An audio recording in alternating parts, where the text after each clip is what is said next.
A continuación, nuestra siguiente conferencia. Desde Argentina, el Dr. Rubén Cutica presenta el tema: ¿Cómo saber si mi hijo tiene una enfermedad poco frecuente? Únete a la conversación con la etiqueta Caminemos Juntos. Panlar somos todos.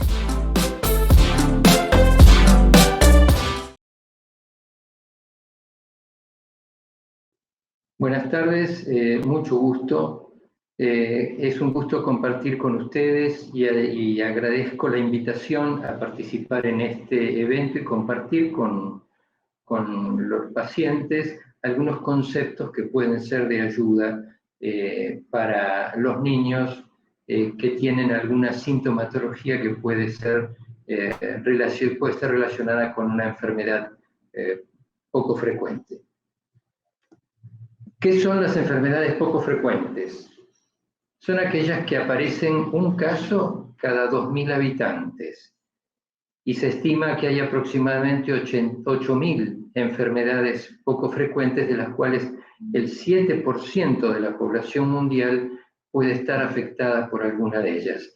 Extrapolando estos datos, podemos considerar que en Argentina existirían 3 millones de pacientes que padecen alguna enfermedad poco frecuente. Tiempo. Acá tengo esta diapositiva, nos marca la importancia del tiempo. ¿Por qué el tiempo? Porque estas son enfermedades poco frecuentes que llevan mucho tiempo para su diagnóstico. En general, los pacientes, desde que comienza la sintomatología hasta que tienen el diagnóstico, transcurre mucho tiempo. Y lo que tenemos que tratar es que ese tiempo se acorte, sea el menor posible, para que el paciente tenga el diagnóstico más temprano y el tratamiento más precoz posible. Eso va a llevar a mejor calidad de vida y a menos secuelas futuras. En lo que hace al tiempo, el grupo Eurofever, que es un grupo en Europa que estudia estas enfermedades, demostró que el tiempo medio desde que empezaban los pacientes a tener síntomas hasta que eran diagnosticados era de aproximadamente 7 años. Con el descubrimiento del gen que se asocia con la fiebre mediterránea familiar en el año 97, ese tiempo se ha ido acortando porque se fueron conociendo mucho mejor estas enfermedades. ¿Y cuál es el problema de las enfermedades poco frecuentes?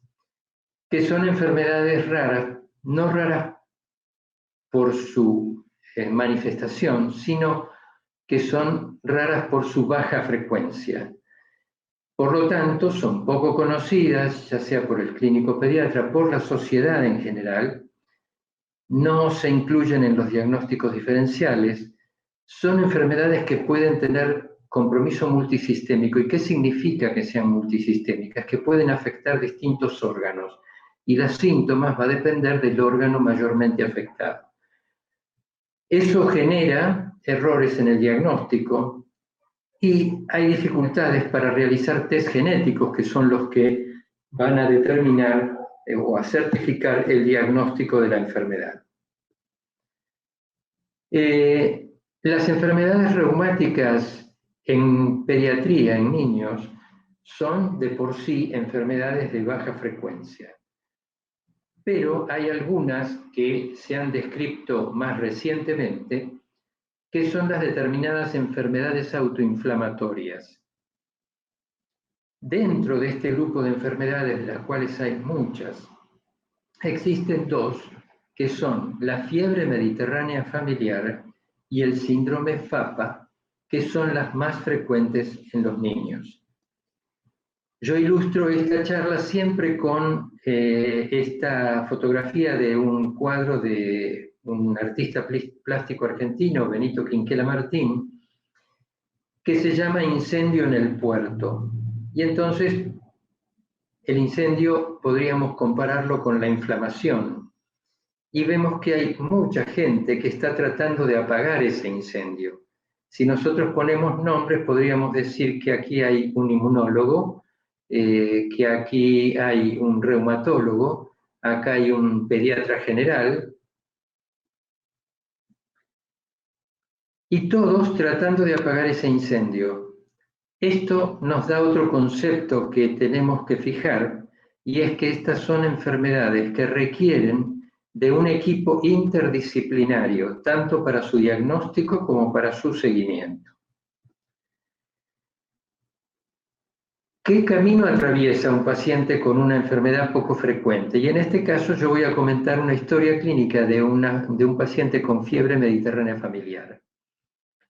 El paciente es un varón adolescente que se interna por fiebre y dolor abdominal, luego aparece dolor en hombros y pericarditis e inflamación de las rodillas. Ante la sintomatología abdominal es interpretado como un abdomen agudo y se opera con un diagnóstico de apendicitis.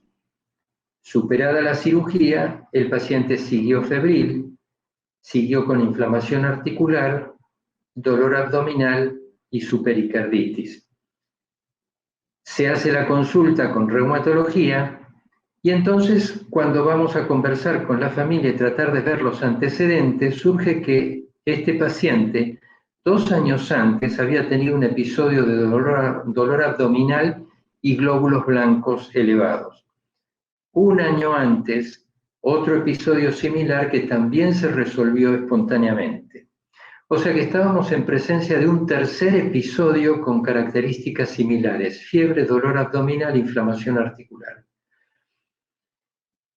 Pensamos en la posibilidad de fiebre mediterránea familiar ante la reiteración de ese proceso.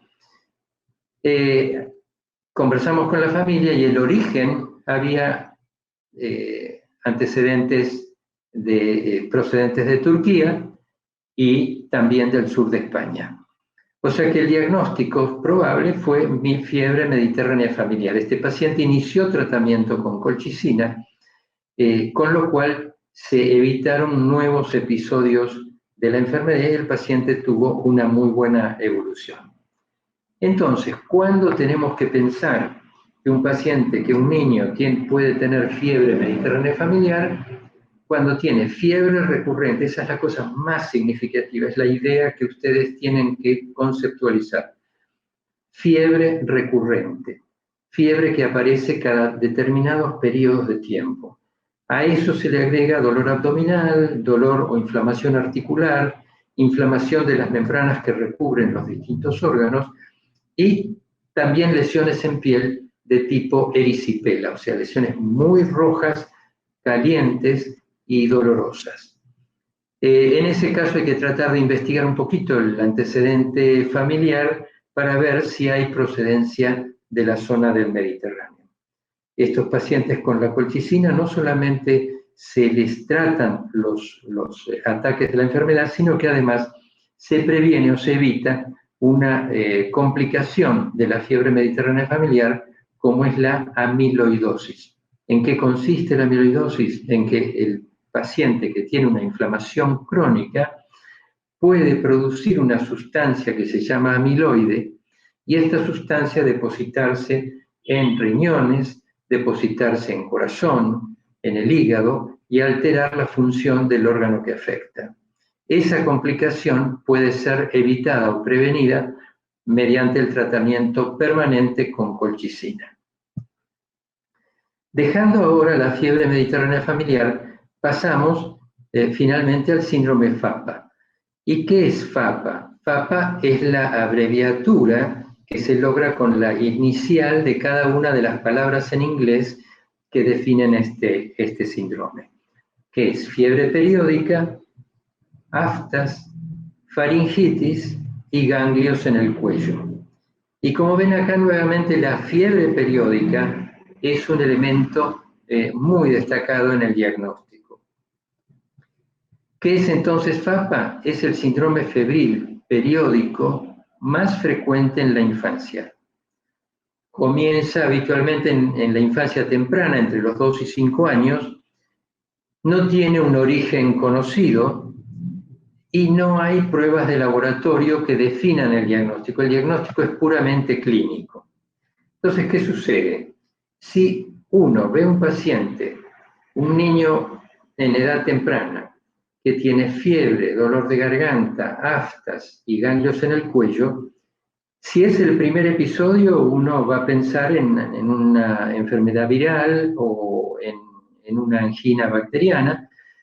Se hará un cultivo de fauces, si es negativo, se lo tratará sintomáticamente al paciente y nada más. Si hay un segundo episodio y que estuvo separado por un intervalo de entre 15 días a un mes, eso ya llama un poquito la atención. Se manejará de la misma manera que el primero, pero si luego aparece un tercer episodio, ahí ya uno tiene que pensar en la posibilidad de un síndrome FAPA, ante la reiteración de los cuadros febriles con intervalos regulares entre uno y otro. ¿Qué consejo se le da a los padres en cuanto al tratamiento? La forma de hacer que el episodio febril desaparezca es cuando inicia con la fiebre, que tome una dosis de corticoides por vía oral. Con eso se corta el proceso y el paciente evoluciona muy bien, hasta que aparece un nuevo episodio en el que habría que repetir lo mismo.